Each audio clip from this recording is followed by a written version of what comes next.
So we're moving forward, and we are talking about pathophysiology of neonatal sepsis.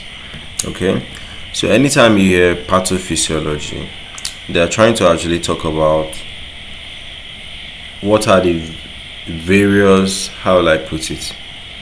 Okay, what are the various ways that this disease actually got to the person's body? Do you understand? They can also talk about step to how the disease progressed.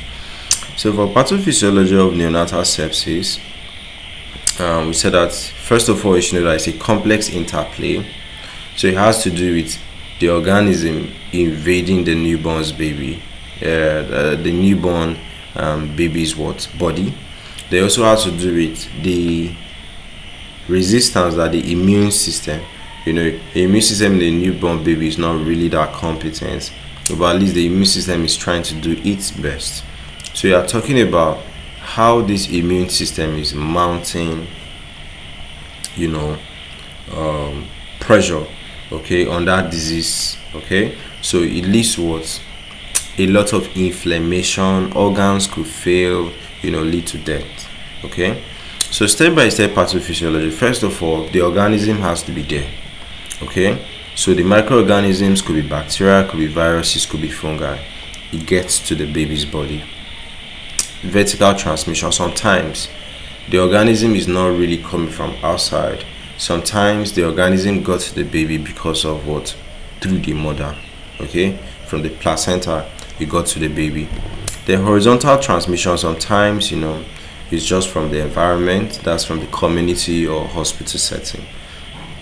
Then common pathogens that usually cause these issues include Group B Streptococcus, Staphylococcus aureus, Candida species, which are fungi. So when this organism gets to the body has to respond by mounting immune against, you understand, the organism. So neonatal immune cells recognize pathogens using pattern recognition receptors, like the toll-like receptors. So it will trigger a lot of what? Cytokines to be released. Pro-inflammatory cytokines. So the pro-inflammatory ones are more than the anti-inflammatory ones. Pro-inflammatory ones, they support inflammation. Anti-inflammatory ones, they are against inflammation. Do you understand? But the ones that support inflammation happen to be more than the ones that are against inflammation. So that's why you are likely to have inflammation. Alright? And this inflammation wasn't really, meant to be inflammation, so to say.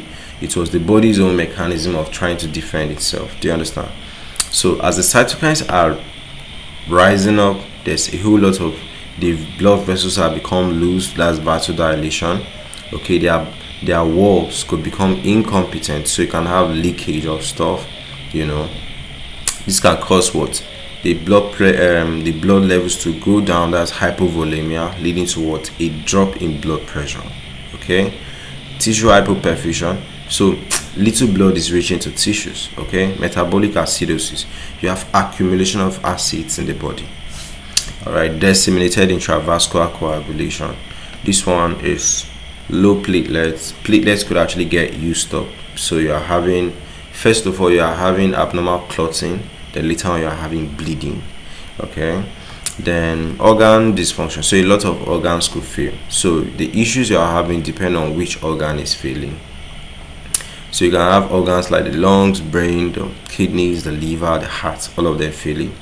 So you could actually look at the signs and symptoms if any of those organs fail. So failure to contain infection. So of course the immune system will now start declining. So it could lead to what? Bacteremia, could lead to meningitis, could lead to septic shock. The complications are going on and on and on. So why is it unique in newborns? Of course, their immune system is immature. Limited inflammatory reserve. There's high risks of what? Rapid deterioration. So the health of that baby could just rapidly go up and go down, leading to death in that baby. So that's it for the neonatal sepsis.